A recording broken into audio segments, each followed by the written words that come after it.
Hello students, welcome. আজ আমরা ধাতুবিদ্যা সম্পর্কে পড়ব। ধাতুবিদ্যা অধ্যায়টি তোমাদের বইয়ে দেখবে 8.5-এ দেওয়া রয়েছে। তো প্রথমেই হেডিং করো ধাতু বিদ্যা বা মেটালার্জি। তো এই অধ্যায়টা আমরা ফুল ডিটেলসে পড়ব এবং জানবো যে কিভাবে ধাতু নিষ্কাশন করা হয়, ধাতুর কি কি বাস্তবিক জীবনে ব্যবহার রয়েছে এবং ধাতু থেকে কি কি ধাতব সংকর পদার্থ তৈরি হয় এবং ধাতুর ক্ষয় রোধ করার জন্য কি কি ব্যবস্থা আমরা অবলম্বন করতে পারি, এই সমস্ত বিষয়গুলো আলোচনা হবে। তো এই অধ্যায়টি পড়ার আগে প্রথমেই দেখো যে এই যে ধাতু, এই ধাতুর ব্যবহার এটা কিন্তু আজকের নয়, সেই অতি প্রাচীন যুগ থেকেই মানুষ কিন্তু ধাতুর ব্যবহার শিখেছে এবং ধাতু নিয়ে কাজকর্ম করে আসছে। তো আমরা জানি ইতিহাসের পাতায় যে সর্বপ্রথম যে ধাতুটি মানুষ ব্যবহার করেছিল সেটি ছিল তামা, এবং তার পরবর্তী যুগে সোনা, রূপা, মার্কারি বা পারদ, আয়রন, টিন, লেড প্রভৃতি ধাতুর ব্যবহার মানুষ সেই অতি প্রাচীন কাল থেকে শুরু করেছে। তো বর্তমানেও দেখবে ধাতুর প্রচণ্ড বা বহুল আমাদের ব্যবহার রয়েছে, যেমন যানবাহন তৈরি, গৃহস্থালির সামগ্রী তৈরি, মুদ্রা তৈরি, অলংকার তৈরি এবং শল্য চিকিৎসা বা অপারেশনের বিভিন্ন কাজে ধাতু ব্যবহৃত হয়। তো আমরা প্রথমেই জানব যে এই যে ধাতুগুলো, অর্থাৎ কতগুলো ধাতু যদি আমরা নাম লিখি, মনে করো লিখলাম আয়রন, কপার, জিঙ্ক, অ্যালুমিনিয়াম, এই সমস্ত যে ধাতুগুলো, এই ধাতুগুলো যেগুলো আমরা ব্যবহার করি দৈনন্দিন জীবনে বা বাস্তবিক জীবনে, এই ধাতুগুলোকে কিন্তু প্রকৃতিতে মুক্ত অবস্থাতে পাওয়া যায় না। তো এই ধাতুগুলো কিভাবে প্রকৃতিতে অবস্থান করে? বিভিন্ন রকম যৌগরূপে। কীরকম যৌগরূপে অবস্থান করে? যেমন এই ধাতুগুলো অক্সাইড রূপে অবস্থান করে, কিছু কিছু ধাতু আছে যেগুলো কার্বনেট রূপে অবস্থান করে, কিছু কিছু সালফেট বা সালফাইড, এরকম বিভিন্ন যৌগ আকারে ধাতুগুলো অবস্থান করে। অর্থাৎ প্রকৃতিতে এগুলোকে মুক্ত অবস্থাতে পাওয়া যায় না। তাহলে আমাদের কি করতে হবে? যদি আমরা ধাতুটা পেতে চাই বা ধাতুটা নিষ্কাশন করতে চাই, তাহলে এই যে অক্সাইড, কার্বনেট, সালফেট, সালফাইড, এই সমস্ত যে ধাতব যৌগগুলো, এই ধাতব যৌগগুলো থেকে আমাদের ধাতুকে নিষ্কাশন করতে হবে বা ধাতুকে বের করে নিয়ে আসতে হবে। এই যে পদ্ধতিটা, এই পদ্ধতিটাকেই বলা হয় ধাতু বিদ্যা বা মেটালার্জি, যেটা সম্পর্কে আজকে আমরা পড়ব।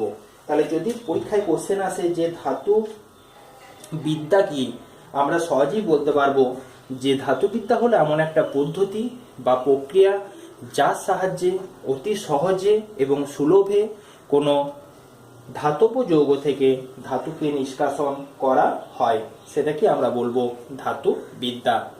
বোঝা গেছে? আচ্ছা, এইবার যে সমস্ত যৌগ, যেমন এই যে অক্সাইড, কার্বনেট, সালফেট, সালফাইড প্রভৃতি যৌগগুলোর নাম আমরা লিখলাম, এই যে যৌগগুলো রয়েছে, এই যৌগগুলোকে তাহলে কি বলা হয়? এই যৌগগুলোকে বলা হয় খনিজ। বোঝা গেছে? অর্থাৎ এই যে অক্সাইড, কার্বনেট, সালফেট বা সালফাইড যে যৌগগুলো, যার মধ্যে ধাতুগুলো অবস্থান করছে, এই যৌগগুলোকে বলা হয় খনিজ। ঠিক আছে? এই খনিজগুলো প্রকৃতিতে পাওয়া যায় এবং প্রকৃতিতে শিলা বা পাথর রূপে অবস্থান করে। এবং এই খনিজের মধ্যে যেমন ধাতু থাকে, ঠিক তেমনি অশুদ্ধি হিসাবে কিছু কিছু পদার্থ মিশে থাকে, যেমন বালি, কাদা, মাটি প্রভৃতি কিছু কিছু পদার্থ অশুদ্ধি রূপে মিশে থাকে। এই অশুদ্ধিগুলোকে বলা হয় খনিজ মল। খনিজ মল। ক্লিয়ার হলো? তাহলে দেখো আমরা জানলাম যে খনিজ কি। যদি পরীক্ষায় কোশ্চেন আসে যে খনিজ কি বা খনিজের সংজ্ঞা দাও, তাহলে আমরা সহজেই বলতে পারবো যে প্রকৃতিতে ধাতুগুলো বিভিন্ন যৌগরূপে অবস্থান করে, সেই যৌগগুলোকেই বলা হয় খনিজ। ঠিক আছে? আর খনিজের মধ্যে কি কি মিশে থাকে? খনিজের মধ্যে অশুদ্ধি হিসাবে বালি, কাদা, মাটি প্রভৃতি মিশে থাকে, এগুলোকে বলা হয় খনিজ মল। আর এই খনিজগুলো সাধারণত শিলা বা পাথর আকারে প্রকৃতিতে পাওয়া যায়। ক্লিয়ার হলো? তাহলে আমরা জানলাম যে ধাতুবিদ্যা কি। ধাতুবিদ্যা হলো এমন একটা পদ্ধতি যার সাহায্যে ধাতব যৌগ থেকে ধাতুকে নিষ্কাশন করা যায়। ধাতব যৌগগুলো ধাতব অক্সাইড হতে পারে, কার্বনেট হতে পারে, সালফাইড হতে পারে, বিভিন্ন রকম হতে পারে। আমরা আসছি আরো ডিটেলসে। আর খনিজ বলতে আমরা বুঝলাম যে সমস্ত পদার্থ থেকে ধাতু নিষ্কাশন করা হয় বা এই ধাতুগুলো যে সমস্ত পদার্থের মধ্যে অবস্থান করে তাদের কি বলা হয় খনিজ, যাদের মধ্যে অশুদ্ধি হিসাবে থাকে খনিজ মল। এখন দেখো, এই যে খনিজ রয়েছে, যেমন আমরা যদি একটা আয়রনের কথা ভাবি, এই আয়রনের মধ্যে আয়রনটি অবস্থান করে Fe2O3 হিসাবে বা হিমাটাইট হিসাবে। আবার আয়রন পাওয়া যায় FeS2 বা আয়রন পাইরাইটিসের মধ্যে। এই দুটোর মধ্যে Fe2O3 থেকে আয়রনকে সহজে এবং সুলভে নিষ্কাশন করা যায়। অর্থাৎ আমরা যদি Fe2O3 থেকে আয়রনকে নিষ্কাশন করি তাহলে আমরা খুব সহজে নিষ্কাশন করতে পারবো এবং আমাদের খরচও খুব কম হবে। কিন্তু যদি আমরা FeS2 বা আয়রন পাইরাইটিস থেকে আমরা আয়রনকে নিষ্কাশন করতে চাই তাহলে আয়রনকে সহজে এবং সুলভে নিষ্কাশন করা যায় না। সহজে এবং সুলভে নিষ্কাশন করা যায় না। ক্লিয়ার হলো? কিন্তু দেখো, Fe2O3 এর মধ্যেও আয়রন রয়েছে, এটি হচ্ছে একটি ধাতব অক্সাইড যৌগ, এবং FeS2 বা আয়রন পাইরাইটিস এর মধ্যেও কিন্তু আয়রন রয়েছে, এটি ধাতব সালফাইড যৌগ। এক্ষেত্রে দুটোই হলো আয়রনের খনিজ, কারণ এই মধ্যে Fe2O3 বা FeS2 এর মধ্যে আয়রন উপস্থিত রয়েছে, তাই দুটি হলো আয়রন খনিজ। কিন্তু একটি থেকে আয়রনকে বা লোহাকে সুলভে এবং সহজে নিষ্কাশন করা যায়, অপরটি থেকে যায় না। যেটি থেকে সহজে এবং সুলভে নিষ্কাশন করা যায় তার আমরা আরেকটি নাম দেব আকরিক বা ওর। ক্লিয়ার? তাহলে Fe2O3 যেমন লোহার খনিজ, ঠিক তেমনি আকরিকও। অর্থাৎ আকরিক বলতে আমরা বোঝাবো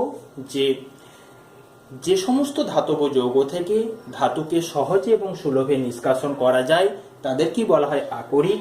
আমাদের বাস্তবিক জীবনে আমরা যখন ধাতু নিষ্কাশন করি তখন আকরিক থেকেই নিষ্কাশন করি, কারণ খুব সহজে এবং সুলভে আমরা নিষ্কাশন করতে পারি। তাই যখন বড় বড় ফ্যাক্টরিতে বা ইন্ডাস্ট্রিতে যখন ধাতু নিষ্কাশন করা হয় তখন সমস্ত ক্ষেত্রেই দেখা যায় যে সেগুলি আকরিক থেকে নিষ্কাশন করা হয়, খনিজ থেকে কিন্তু হয় না। কারণ যে খনিজ আকরিক নয় সেই খনিজ থেকে যদি আমরা নিষ্কাশন করতে যাই তাহলে আমরা কি হবে না, প্রচুর পরিমাণ ব্যয় হয়ে যাবে। তাহলে এখান থেকে একটা জিনিস আমরা বলতে পারি যে এই যে Fe2O3, এই Fe2O3টা যেমন আকরিক তেমনি এটাকে যদি আমরা খনিজ বলি বা খনিজের ইংরেজি হচ্ছে মিনারেল, যদি খনিজ বলি তাহলেও কিন্তু ভুল নয়। কিন্তু এই যে FeS2 এটা হলো আয়রনের খনিজ, কিন্তু এটাকে আমরা আকরিক বলতে পারবো না, কারণ এখান থেকে সহজে যেহেতু নিষ্কাশন করা যায় না। তাই এখান থেকে আমরা একটা কনক্লুশনে আসতে পারি যে আকরিক মাত্রই সেটা খনিজ হবে, কারণ আকরিকটা এক প্রকার খনিজের মধ্যেই পড়ছে, খনিজেরই একটা পার্ট, যেখান থেকে আমরা বা যে খনিজ থেকে আমরা সহজে ধাতুটাকে নিষ্কাশন করতে পারবো। তাই আমরা এখান থেকে একটা কনক্লুশন দিতে পারি যে আকরিক মাত্রই সেটা খনিজ হবে, কিন্তু সব খনিজ কিন্তু আকরিক নয়, কারণ FeS2 খনিজ কিন্তু আকরিক নয়, কারণ এখান থেকে সহজে ধাতুটিকে নিষ্কাশন করতে পারা যায় না। তো আমাদের একটা কোশ্চেন আসে যে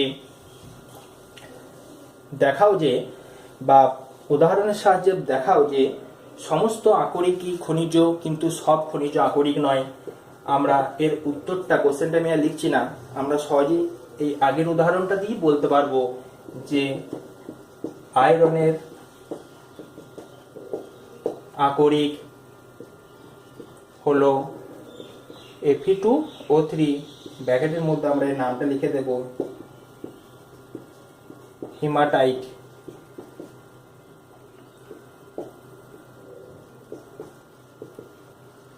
কিন্তু FeS2 বা আয়রন পাইরাইটস এটি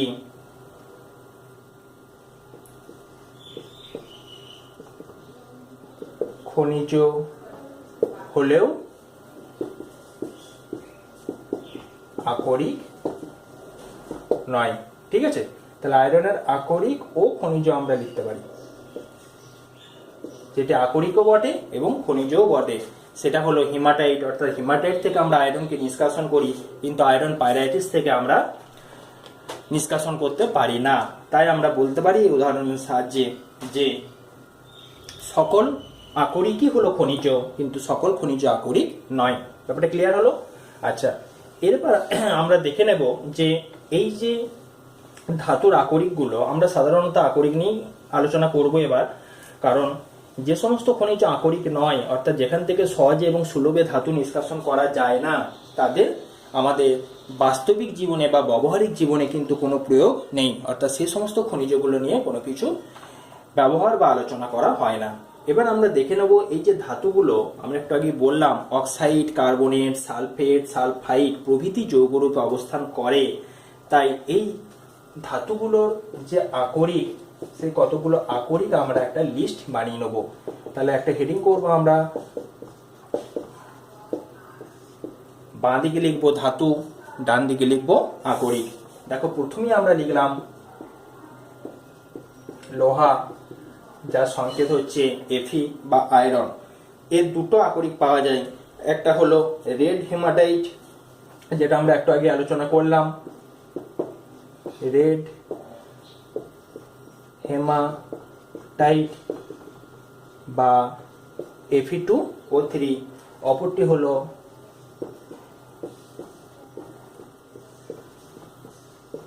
ম্যাগনেটাইট বা Fe3O4। দেখো এগুলো হচ্ছে ধাতব অক্সাইড রূপে রয়েছে আকরিকগুলো। নেক্সট আমরা দেখব তামা বা কপার, যার সংকেত হলো Cu। এর আকরিকগুলি হলো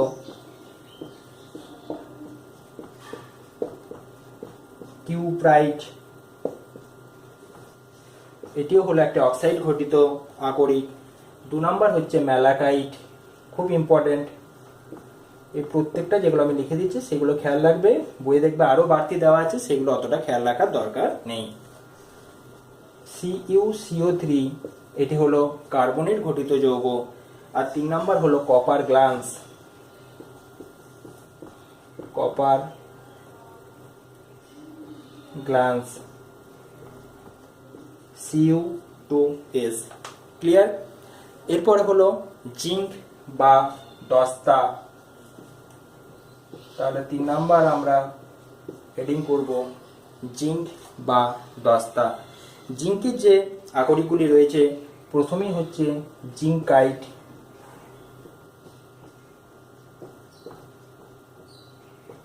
বা জিঙ্ক অক্সাইড, এটা অক্সাইড ঘটিত যৌগ। নেক্সট হচ্ছে ক্যালামাইন,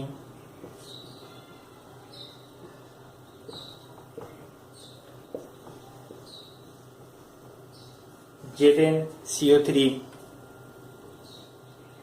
বা জিঙ্ক কার্বনেট।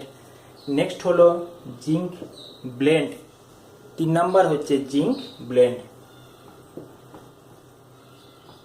জিঙ্ক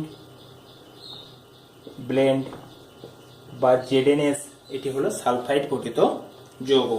দেখো আমি এখানে একটা চার্টটা এমনভাবে সাজিয়েছি, দেখো রেড হেমাটাইট, ম্যাগনেটাইট, প্রথমগুলো হচ্ছে আমাদের অক্সাইড ঘটিত, তারপরেগুলো হচ্ছে কিউপ্রাইট, ম্যালাকাইট, কপার গ্লান্স। প্রথমটা অক্সাইড, তারপরটা কার্বনেট, তারপরটা সালফাইড, নিচেও জিঙ্কের মধ্যে দেখো তাহলে হলো অক্সাইড, কার্বনেট এবং শেষে সালফাইড। নেক্সট আমরা 4 নম্বরে যেটা লিখব সেটা হলো অ্যালুমিনিয়াম। তাহলে এটা মুছি। এইভাবে সিরিয়ালি খেয়াল রাখবে, প্রথমে অক্সাইড, তারপর কার্বনেট, তারপর সালফাইড, তাহলে তোমাদের খেয়াল রাখবে আর নামটা একটু মুখস্থ করে নেবে। হয়েছে? দেখো মনে রাখার একটা সুবিধাও রয়েছে যে আয়রনের ক্ষেত্রে দেখো অক্সাইড ঘটিত হয়েছিল হেমাটাইট, কপারের ক্ষেত্রে কিউপ্রাইট, জিঙ্কের ক্ষেত্রে জিঙ্কাইট, অর্থাৎ যেগুলো অক্সিজেন ঘটিত সেগুলো সব দেখো একই রকম উচ্চারণ, হেমাটাইট, কিউপ্রাইট, জিঙ্কাইট। ক্লিয়ার? তাহলে এইভাবে একটু খেয়াল রাখতে পারো। আর কপারের এই যে কার্বনেট ঘটিত দুটো যৌগ, এদের মধ্যে দেখো একটু মিল রয়েছে, ম্যালাকাইট আর ক্যালামাইন, এদের মধ্যে দেখো একটু উল্টানোর মতো সম্পর্ক রয়েছে। এইভাবে নেক্সট আমরা অ্যালুমিনিয়াম এই ধাতুটি আকরিকগুলো দেখব। তাহলে এখানে হেডিং করি অ্যালুমিনিয়াম, ব্র্যাকেটের সংকেতটা লিখলাম, চিহ্নটা এল। আচ্ছা, এর প্রথম আকরিক হলো বক্সাইট, Al2O3 2H2O, এটি হলো এর সংকেত। ঠিক আছে, বেশ। আর 2 নম্বর আমরা লিখব ক্রায়োলাইট। এটার ব্যবহার আমরা অলরেডি আগে পড়েছি, তড়িৎ বিশ্লেষণে ছিল। Al3 3NaF। তাহলে অ্যালুমিনিয়ামে যে দুটো আকরিক পেলাম, একটি হলো বক্সাইট, অপরটি হলো ক্রায়োলাইট। ঠিক আছে, তাহলে এই হলো আকরিক। এই আকরিকগুলো তোমরা একটু করে খেয়াল রাখবে। পরীক্ষাতে কোশ্চেন আসে যে বক্সাইট কোন ধাতুর আকরিক লেখো, অ্যান্সার হবে অ্যালুমিনিয়াম। কোশ্চেন আসতে পারে ম্যালাকাইট কোন ধাতুর আকরিক, অ্যান্সার হবে তামা। কোশ্চেন আসতে পারে ক্যালামাইন কোন ধাতুর আকরিক, অ্যান্সার হবে দস্তা বা জিঙ্ক। এইভাবে আমরা করব, বুঝে গেছে? আবার অনেক সময় একটা ছক দিয়ে দেয়, বাঁ দিকে 3টে ধাতু দেয়, ডান দিকে 3টে আকরিক দিয়ে দেয়, উল্টো পাল্টা করে দেওয়া থাকে, কার সাথে কোনটা ম্যাচ করতে হবে সেটা দেয়। তো তোমরা এগুলো একটু খেয়াল রাখবে। নেক্সট আমরা যে জিনিসটা সম্পর্কে ডিটেলস আলোচনা করব, যে এই যে ধাতুর আকরিকগুলো আমরা পেলাম, দেখো কোনোটা অক্সাইড রূপে, বেশিরভাগটাই অক্সাইড রূপে দেখো রয়েছে, কোনোটা দেখো অক্সাইড রূপে, কোনোটা কার্বনেট রূপে, কোনোটা সালফাইড রূপে। আমরা এই যে বিভিন্ন প্রকার আকরিকগুলো পেলাম, তো আকরিকগুলো থেকে যে ধাতুটাকে আমাদের নিষ্কাশন করতে হবে, কোন পদ্ধতির মাধ্যমে বা কি প্রক্রিয়ার মাধ্যমে আমরা ধাতুটাকে নিষ্কাশন করব বা ধাতুগুলোকে নিষ্কাশন করব, সেগুলো আমরা ডিটেলসে জানবো। তা প্রথমেই হেডিং করো ধাতু নিষ্কাশনের ধাপ। 1 নম্বর ধাপ হলো এই যে আকরিকগুলো, এই আকরিকগুলোকে আমাদের খণ্ডী ভবন করতে হবে বা ছোট ছোট পার্টে ভেঙে নিতে হবে। তাহলে আমরা প্রথমেই 1 নম্বরে লিখব আকরিকের খণ্ডী ভবন, অর্থাৎ আকরিকগুলোকে আমরা চূর্ণ বিচূর্ণ করব। 2 নম্বর যে স্টেপটা, সেটা হচ্ছে প্রাথমিক স্তরে বা প্রাথমিকভাবে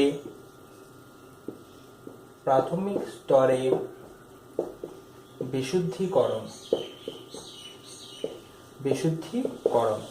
অর্থাৎ আকরিকগুলোকে ছোট ছোট চূর্ণীভূত করে বা খণ্ডীভূত করে ছোট ছোট অংশে ভেঙে নিয়ে আমরা প্রথমে কিছুটা বিশুদ্ধিকরণ করলাম প্রাথমিক স্তরে। যেমন আমরা যদি খুব ভালো করে জিনিসগুলোকে ঝেড়ে নিই, তাহলে এর মধ্যে যে ধুলোবালিগুলো থাকবে সেগুলো অটোমেটিক চলে যাবে।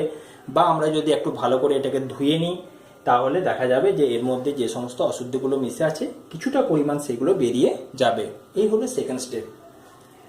থার্ড স্টেপ হচ্ছে যে সমস্ত আকরিকগুলো আমরা পেলাম, এর মধ্যে সবগুলো কিন্তু দেখো অক্সাইড নয়, কোনোটা কার্বনেট রয়েছে, কোনোটা সালফাইড রয়েছে, কোনোটা সালফেট রয়েছে।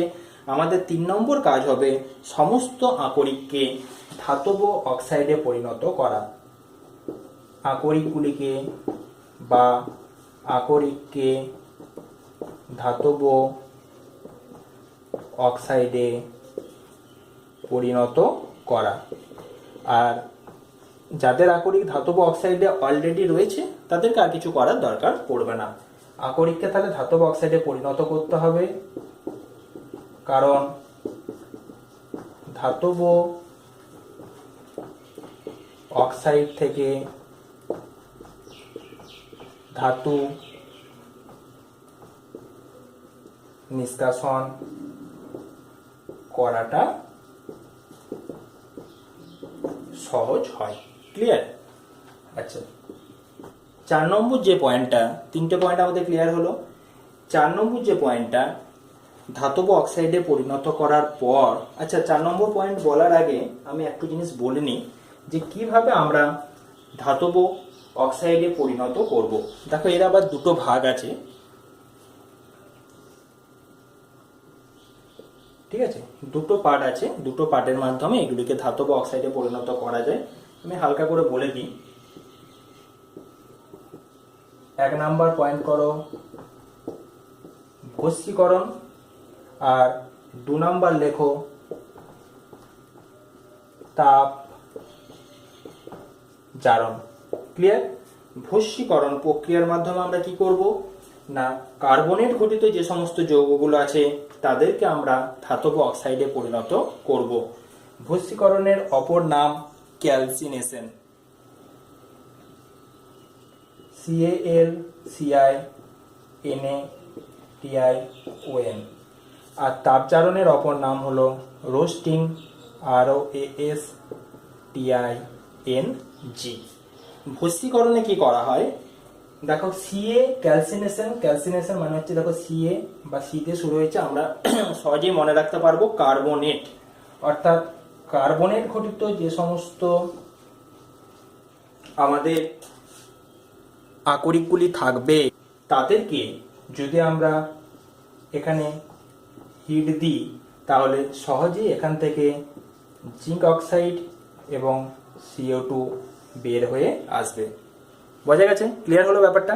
তাহলে ভস্মীকরণ বা ক্যালসিনেশন প্রক্রিয়ার মাধ্যমে আমরা কার্বনেট ঘটিত যৌগগুলোকে অক্সাইডে পরিণত করতে পারবো। যেমন আমরা যদি লিখি CaCO3, একই রকম ভাবে যদি হিট দিই ক্যালসিয়াম অক্সাইড বা CaO এবং CO2 এখানে বেরিয়ে আসবে। বা যদি আমরা এখানে লিখি CuCO3, একই রকম ভাবে বেরিয়ে আসবে CuO প্লাস CO2। একটু পাশে লিখে দিচ্ছি, এখানে জায়গা নেই। ধরো এই উদাহরণ যদি দেওয়া থাকে CuCO3, তাহলে এটাকে যদি আমরা হিট দিই তাহলে হবে CuO প্লাস CO2। ক্লিয়ার?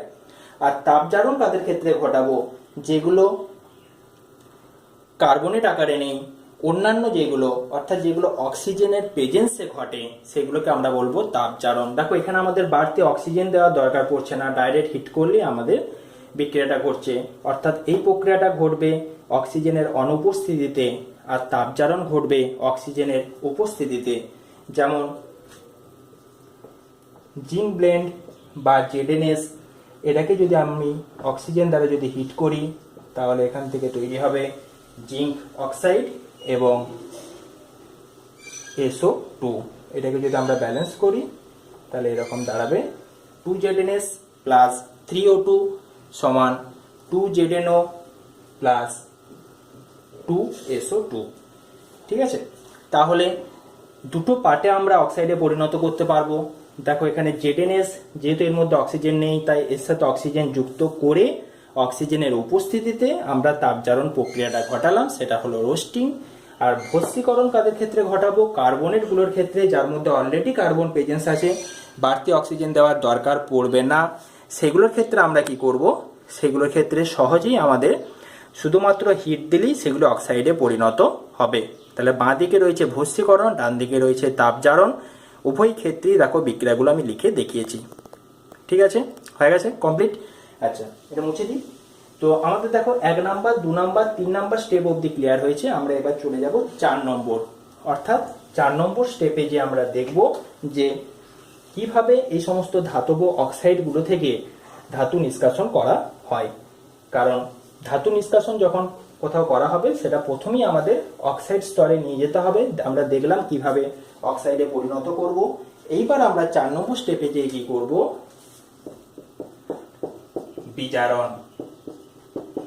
বিজারণ ঘটাবো এবং এই বিজারণের মাধ্যমে ধাতব অক্সাইড পরিণত হবে কিসে, ধাতুতে। এটি হলো 4 নম্বর স্টেপ। 5 নাম্বার হচ্ছে শুদ্ধিকরণ, অর্থাৎ শেষে একদম অবশেষে আমরা কি করব, শুদ্ধ করব এবং ধাতুটিকে আমরা পরিশোধিত অবস্থাতে পাবো। সেটা হচ্ছে 5 নাম্বার, লাস্ট শুদ্ধিকরণ। তো তোমাদের যে সিলেবাস, এই সিলেবাসের মধ্যে 1 থেকে 5 অবধি আমি যে স্টেপগুলো লিখলাম তার মধ্যে শুধুমাত্র 4 নম্বর যে স্টেপটা সেটা সম্পর্কে ডিটেলসে আলোচনা করা হয়েছে এবং পরীক্ষায় কোশ্চেনগুলো তোমাদের এখান থেকে আসবে। তাই আমরা এই যে বিজারণ বা ধাতব অক্সাইডকে কিভাবে ধাতুতে পরিণত করব এই পদ্ধতিটা সম্পর্কে আমরা ডিটেলসে আলোচনা করব। তাহলে 4 নম্বর যে স্টেপটা, এটাকে বিজারণ কেন বলা হচ্ছে সেটা আমরা প্রথমে একটু জেনে নেব। দেখো, আমরা জানি যে বাঁ দিকে যদি জারণ লিখি আর ডান দিকে যদি বিজারণ লিখি, অর্থাৎ জারণ এবং বিজারণ বলতে আমরা কি বুঝি। দেখো, জারণ বিজারণের সংজ্ঞা অনেক রকম ভাবে দেওয়া যায়। যেমন যদি অক্সিজেন যুক্ত হয় তাহলে হয় জারণ, এবং হাইড্রোজেন যদি বেরিয়ে যায়, ঠিক আছে, তাহলেও হয় জারণ। তাহলে জারণের 1 নম্বর সংজ্ঞা হিসেবে দেওয়া যায় অক্সিজেন যোগ হওয়া বা হাইড্রোজেন বের হয়ে যাওয়া। কোনো যৌগ থেকে যখন অক্সিজেন যুক্ত হবে বা যৌগের সাথে তখন জারণ হবে, হাইড্রোজেন বের হয়ে গেলেও জারণ হবে। বিজারণটা ঠিক উল্টো। বিজারণটা আমি আর লিখছি না, তোমরা এটা নিজেরা লিখে নেবে। অক্সিজেন বের হয়ে যাওয়া বা হাইড্রোজেন যুক্ত হওয়া, সেটা হলো বিজারণ। কিন্তু এখানে আমরা যে জারণ বা বিজারণের যে সংজ্ঞাটা আমরা দেখব সেটা হচ্ছে যখন কোনো রাসায়নিক বিক্রিয়ায় কোনো যৌগ থেকে 1 বা একাধিক ইলেকট্রন বেরিয়ে যাবে তখন সেটাকে আমরা বলবো জারণ। তাহলে জারণ শব্দের অর্থ হলো ইলেকট্রন বর্জন, আর বিজারণ বলতে আমরা বুঝবো ইলেকট্রন গ্রহণ। ক্লিয়ার? তাহলে জারণ বলতে আমরা বুঝবো ইলেকট্রন বর্জন করা, অর্থাৎ নেগেটিভ আয়নটাকে যখন বর্জন করবে তখন তার জারণ ঘটবে। যেমন সোডিয়াম মনে করো ইলেকট্রন বর্জন করলো, তাহলে একটা মাইনাস আয়ন চলে গেলে এর মধ্যে এটা হবে Na+, এটি হলো সোডিয়ামের জারণ। ঠিক তেমনি ভাবে আমরা যা কিছু উদাহরণ দিতে পারি, যেমন মনে করো আমরা যদি দিই, ধরো এখানে ছিল Cu+, দেখো এই Cu এর মধ্যে অলরেডি একটা ইলেকট্রন কম আছে, সেই জন্য হচ্ছে Cu+। এখান থেকে যদি আমরা আরো একটা ইলেকট্রনকে বের করে দিই তাহলে এটা হয়ে যাবে Cu2+। বোঝা গেছে? অর্থাৎ একটি ইলেকট্রন বেরিয়ে গেলে তার মাথাতে একটি প্লাস চার্জ যুক্ত হবে। এটা আমরা সহজেই বুঝতে পারছি। ঠিক তেমনি ভাবে বিজারণ বলতে আমরা বুঝবো ইলেকট্রন গ্রহণ করা। যেমন ধরো Cl যদি একটা ইলেকট্রন গ্রহণ করে তাহলে এটি পরিণত হবে Cl-। ইলেকট্রন গ্রহণ করা, নেগেটিভ আয়ন গ্রহণ করছে, তার জন্য Cl এর মাথায় আমাদের চার্জ হবে একটি মাইনাস চার্জ। ঠিক আছে? ঠিক তেমনি ভাবে Cu2+ ছিল, এটা যদি একটা ইলেকট্রন গ্রহণ করে তাহলে এটিও বিজারণ হবে। দেখো Cu2+, অর্থাৎ এর মধ্যে দুটো ইলেকট্রনের ঘাটতি আছে, আমরা একটা ইলেকট্রন দিলাম, অর্থাৎ এখন আর একটি ইলেকট্রনের ঘাটতি থাকলো, তাহলে এটি হলো Cu+। তাই তো? এটা হলো জারণ বিজারণের বেসিক কনসেপ্ট। আশা করি তোমরা এগুলো জানো বা অনেক নিচু ক্লাসে তোমরা এগুলো পড়েছো, যে ইলেকট্রন বর্জন মানে হচ্ছে জারণ। যখনই জারণ হবে বা ইলেকট্রন বেরিয়ে যাবে, নেগেটিভ চার্জ বেরিয়ে যাচ্ছে, তার জন্য তার মাথাতে ইলেকট্রনের ঘাটতি হবে, তার জন্য মাথাতে প্লাস চার্জ হবে। এর মাথায় প্লাস দেওয়া আছে, এর মধ্যে একটা ইলেকট্রনের ঘাটতি, এখানে প্লাস চার্জ মানে এখানে একটা ইলেকট্রনের ঘাটতি, আরো একটা ইলেকট্রন বেরিয়ে গেছে, তার জন্য দুটো ইলেকট্রনের ঘাটতি, সেই জন্য +2 হয়েছে। এখানে একটা ইলেকট্রন অতিরিক্ত এসে যোগ হয়েছে, তার জন্য Cl-। ক্লিয়ার? এখানে দেখো দুটো ইলেকট্রনের ঘাটতি ছিল, একটা ইলেকট্রন দেওয়া হয়েছে, তার জন্য আরেকটা ইলেকট্রনের ঘাটতি রয়েছে, ওই জন্য Cu+। তাহলে জারণ বলতে আমরা বুঝলাম ইলেকট্রন বর্জন করা, আর বিজারণ বলতে আমরা বুঝলাম ইলেকট্রন গ্রহণ করা। তো এখানে যে ঘটনাটা ঘটে, আমরা এবার আসল জায়গাটাতে যদি ফিরি, যে কেন এই প্রক্রিয়াটাকে বিজারণ বলা হচ্ছে, 4 নম্বর যে স্টেপটা, ধাতব অক্সাইড। এখানে আমাদের রয়েছে কি ধাতব অক্সাইড। যেমন ধাতব অক্সাইড বলতে আমরা Zn-ও নিতে পারি, যা কিছু নিতে পারি, Na2ও নিতে পারি, Fe2O3 নিতে পারি, এগুলো নিতে পারি। তো এই যে ধাতব অক্সাইড, এই ধাতব অক্সাইডের মধ্যে যে জিঙ্ক বা ধাতুর যে পার্টটা রয়েছে, এই পার্টটা দেখো খুব ভালো করে যদি লক্ষ্য করো, অক্সাইডের হচ্ছে 2- আর Zn এর হচ্ছে 2+। অর্থাৎ এখানে জিঙ্কটা রয়েছে +2 স্টেটে। তাই এই জিঙ্ক 2+কে যদি আমরা ধাতুতে পরিণত করতে চাই তাহলে জিঙ্ককে কি করতে হবে, দুটো ইলেকট্রন অবশ্যই গ্রহণ করতে হবে, তবেই সে জিঙ্কে পরিণত হতে পারবে। কারণ Zn2+ মানে এর মধ্যে দুটো ইলেকট্রনের ঘাটতি রয়েছে, তাই এই দুটো ইলেকট্রন গ্রহণ করবে, গ্রহণ করার পরে যে দুটো ইলেকট্রনের ঘাটতি ছিল সেগুলি পূরণ হবে এবং জিঙ্কে পরিণত হবে। ক্লিয়ার? আচ্ছা, ঠিক তেমনি ভাবে এই যে Na2ও লিখেছি, অক্সিজেনের জন্য 2- Na2 আছে, তাহলে এক একটার জন্য একটা করে প্লাস, তাহলে দুটোর জন্য আমাদের এখানে হবে 2+। তাহলে এখানে আমরা যে Na পাবো, এই N এর মাথাতে কিন্তু একটা প্লাস চার্জ হবে, কারণ Na2 বলে এখানে টোটালটা +2 করে ব্যালেন্সটা 0 করা হয়েছে, বা টোটাল যোগ করে 0 আনা হচ্ছে, পুরো যৌগটা নিউট্রাল বা প্রসম। এখানে একটা সোডিয়ামের জন্য কিন্তু একটা প্লাস থাকছে, তাই এই Na+ একটা ইলেকট্রন গ্রহণ করবে এবং সোডিয়ামে পরিণত হবে। এটা আমরা খুব ভালো করেই বুঝতে পারছি যে এন এর মধ্যে একটা ইলেকট্রনের ঘাটতি রয়েছে, তাই একটা ইলেকট্রন গ্রহণ করবে এবং এনএতে পরিণত হবে। ঠিক তেমনি জিঙ্ক দুটো ইলেকট্রন গ্রহণ করবে এবং জিঙ্কে পরিণত হবে। আমরা জেনারেল ফর্মে যদি এই ধাতুটাকে মেটাল বা এম আকারে লিখি এবং কখনো দেখো দুটো প্লাস কখনো একটা প্লাস, সেই জন্য আমরা এটাকে যদি আমরা N+ করে দিই, এন এর মান 1 2 3 যা খুশি হতে পারে, প্লাস যতগুলি প্লাস থাকবে বা যতগুলি ইলেকট্রনের ঘাটতি থাকবে ততগুলি ইলেকট্রন গ্রহণ করতে হবে। অর্থাৎ দেখো এখানে দুটো ঘাটতি ছিল, দুটো ইলেকট্রন গ্রহণ করেছে, এখানে একটা ঘাটতি ছিল, একটা ইলেকট্রন গ্রহণ করেছে, তাই Mn+, অর্থাৎ এখানে n সংখ্যক ইলেকট্রনের ঘাটতি আছে, তাই এটি n সংখ্যক ইলেকট্রন গ্রহণ করবে এবং গ্রহণ করার পরে তৈরি হবে নির্দিষ্ট ধাতুটি বা M, এবং এই পুরো প্রক্রিয়াটার নাম হচ্ছে বিজারণ প্রক্রিয়া। অর্থাৎ ধাতব অক্সাইডকে ধাতুতে পরিণত করতে গেলে আমরা দেখতে পাচ্ছি ধাতব অক্সাইডটিকে ইলেকট্রন গ্রহণ করতে হবে এবং বিজারিত হতে হবে, সেই জন্য এই পুরো প্রক্রিয়াটিকে আমরা বলতে পারি বিজারণ প্রক্রিয়া।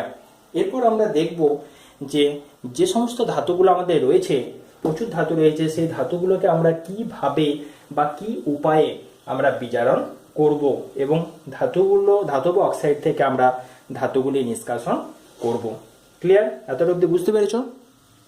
তো ওকে, ঠিক আছে, আমরা পরের পার্টে দেখব যে কিভাবে বিজারণ প্রক্রিয়ার মাধ্যমে সমস্ত ধাতুগুলোকে আমরা নিষ্কাশন করব। সেখানে আমরা আলোচনা করব তড়িৎ রাসায়নিক শ্রেণী এবং সেই শ্রেণী অনুযায়ী বিভিন্ন পদ্ধতি, যেমন থার্মিক পদ্ধতি, কার্বন বিজারণ পদ্ধতি, তড়িৎ বিশ্লেষণ পদ্ধতির মাধ্যমে কিভাবে ধাতুগুলোকে আমরা নিষ্কাশন করব সেটা সম্পর্কে ডিটেলস জানবো। অর্থাৎ আজকে যে 4 নম্বর পয়েন্টটা বা বিজারণ বা ধাতব অক্সাইড থেকে ধাতুর নিষ্কাশন, সেটা সম্পর্কে আমরা ডিটেলসে পরের ভিডিও আলোচনা করব। তোমরা এতটা অবধি বাড়িতে ভালো করে পড়ো। ওকে, থ্যাংক ইউ।